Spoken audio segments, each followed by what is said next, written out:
Your boy called it. Your boy called it. Oh man. Oh my days, I called it. If you don't know, information about volume 107 of the SBS has just dropped. And guess what? We have Bonnie's fruit confirmation. Her fruit is called the Toshi no Mi, which allows the user to freely alter ages. For the sake of those who don't read the SBS, I need to mention this in the main story too. That's what ODA says. Now, Toshi can be translated as the age fruit or the year fruit. I made a video not too long ago saying that there was probably like a double entendre if her fruit was the age fruit, because she changes the age of the person, but due to that whole weird timeline manipulation thing that seems to be attached to it, we see this when she turns Luffy into a old man, and he looks like he's the old man from the bad timeline from the previous SBS. It's an age, meaning a state in time. So the age is multifaceted, meaning the age of the person, but also the age of which this version of the person can exist. Which, given now that she most likely is a biological child of Kuma, she could alter the age that she's existing in.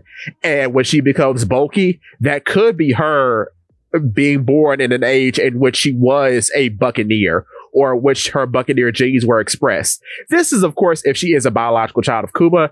But looking at how things are transpiring now, that most likely will be the case.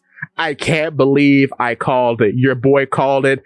Dub me, Jury Bonnie fan #1. I called it. I heard no one else talk about this. I'm sorry I'm gloating, but I called this down the street, across the lane, into the forest. I called it. Because people were saying that she had the Toki fruit, and I'm saying, no, that's too specific, and the Toki fruit felt like a very plot-driven fruit. I know it's a power that exists in the world, so in a meta context, you could say, like, well, it may have more application. But just from how it was used in the narrative, I'm like, this feels like something akin to the hobby fruit, in which it kind of has just one function and nothing else, because the function that was shown off was so overtly powerful that I can't see any room for any more abilities. So that is the case. She has the Toshi fruit. Now, I wonder, what do TOSHI translate to when broken down by number? Like, this, what does To mean? What does she mean? That's the next question, because that's a very, very interesting thing if you want to go into a whole One Piece Straw Hat member joining plot. I wonder what that is. And all the member joining plot, Luffy actually corrects himself to remember Bonnie's name after calling her Bogey, because it's from Oda saying, indeed, it was changed in the image on the right, but before that, when Luffy heard that Bonnie's father had been turned to a cyborg, he was excited and said, that's cool. He regretted that and called her Bogey, and was immediately corrected, which made him feel so awkward even for Luffy. So he will never make that mistake again, which is a very interesting character growth moment for Luffy, that he cares about a person's feelings so deeply.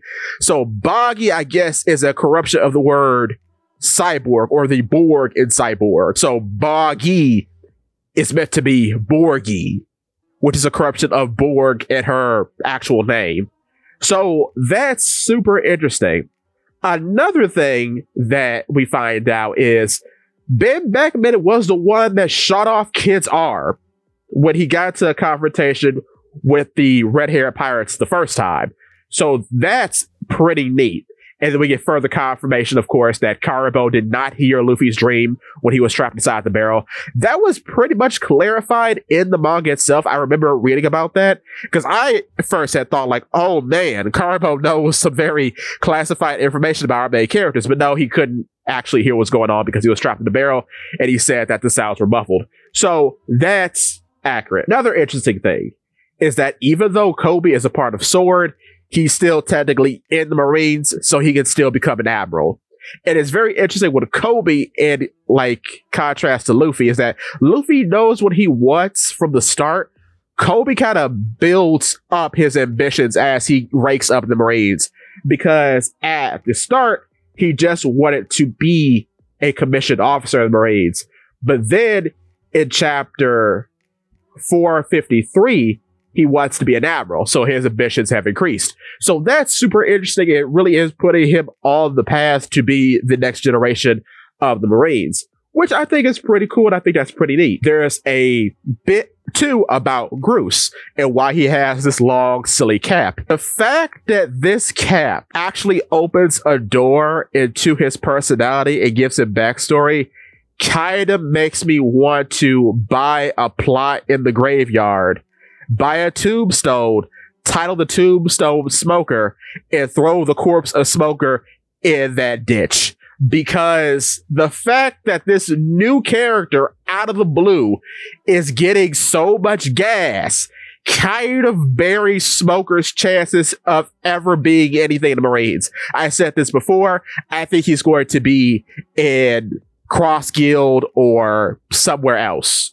Maybe a mercenary, I don't know. But he's not going to be a Marine. He can't. I could see him going Kuzan's route and perhaps getting some sort of kinship with Buggy, and then from that point forward, he's just with Cross Guild because he's got a relationship with a lot of the characters already in Cross Guild at the moment, especially with Crocodile, as he was originally given the accolades for taking down Crocodile, even though that was a lie to cover up the fact that a pirate actually corrected the wrongs in a country under tyranny. So yeah, that's super interesting, and I kind of think that's what's going to happen to Smoker. But the reason why Groose has a long hat is because he was really shy and insecure as a child, and he will always look down. And by looking down, he will always bump into things. So his mother gave him this long hat so he would never bump into anything again, because the hat will always alert him when he's close to something.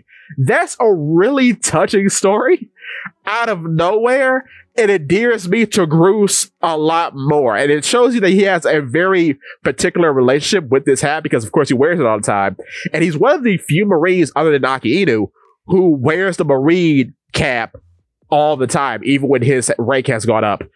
So that's super interesting, and he loves it so much that he gave his little golem guy the same hat. I love that. I love that for him. Groose is incredible. I love how Oda makes us love a character with only just like a few panels. And now with this information, he's continuously going up. Mud stock is rising. Invest in mud. Invest in mud. Sell that smoke stock. It's not even worth it.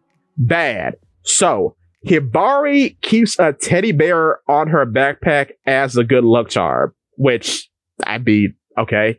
But the interesting thing now is that we find out what the original three admirals would be if they existed in the real world. And apparently they would be podcasters. So I can imagine that Kuzan or maybe even Aki Inu. No, Aki Inu. Aki Inu would be the Alex Jones of the One Piece world.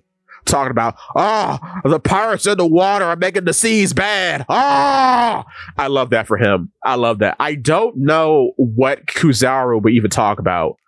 Will he just like review food or something? I wonder. Kizaru looks like he'll be an ASMR streamer instead of a radio personality of some sort. That's a very funny thought. I love that though. I love that they have some character. Oh, that's great. That's so good. But yeah. Body's got the Toshi no Mi. I can't believe I called it. Oh, go watch that video. It deserves more views. I called that, bruh. I'm not being arrogant, but I called it. I called that from across the street, bro. That's amazing. Lastly, Pythagoras, one of the Vegapucks, is based on a character called Robocon in the program Gambari Robocon. So that's cool. He looked like a robot toy design. I get that. But, one last thing. We find out some funny things and some lore before we sign off. So Vegapunk, when his head was the height of the Eiffel Tower, would use scrubbing fish to clean it. So he would dip his head in the pool and scrubbing fish would clean his head. I don't think this is a fish that exists in One Piece yet. But it reminds me of those fish in those spas that eat the dead skin off your feet. I think that's what Oda is alluding to here. And lastly, Imu's appearance. The reader says, is Imu-sama's true appearance might be someone with a very pointy mouth? Oda says, okay, I will leave this message as seen.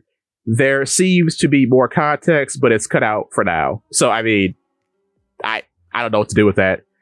emu is the biggest bird, I guess. I don't know. But yeah, that's all I have for you today. Thank you so much for watching. But give me your thoughts on all this.